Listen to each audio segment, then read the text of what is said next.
Women in remote rural areas seem most affected. In one village in Rajasthan, they said 90% of the women had had their uteruses removed, including many still in their 20s, like Sunita. When I went to the clinic, the doctor got me admitted on the same day and did the operation that evening. I didn't want the operation done then because my husband wasn't there, but the doctor said they would call my husband and let him know. After the operation, there were some complications and there was a lot of bleeding. I had to have another procedure whilst I was still conscious. My family were very angry and told the doctor he should have taken care of me. But then the doctor took my prescription and medical reports and threw them all into the road and told my family he was no longer responsible for me.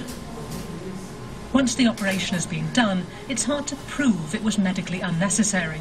But campaigners say there's a lot of circumstantial evidence, including the sheer number of hysterectomies and the way the women say they were treated at the clinics.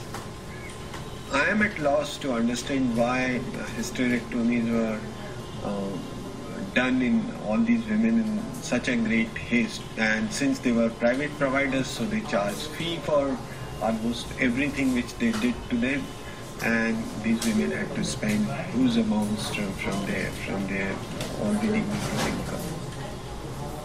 In Samastipur, a district in the northern state of Bihar, initial figures suggested that more than a third of operations carried out were hysterectomies.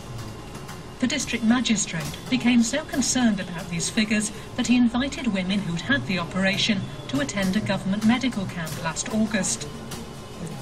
More than 2,500 women received an independent evaluation from government doctors. Of these women, 316, that's about 12%, had had their uteruses removed unnecessarily. We found three kinds of irregularities. First, that the surgeries were done was not required. Second, the surgeries claimed in few cases was not done. And third, they were extorted extra money which was not as per the terms and conditions of the scheme. The clinics involved deny the allegations. They insist they did act in the patient's best interests. Jill McGivering, BBC News.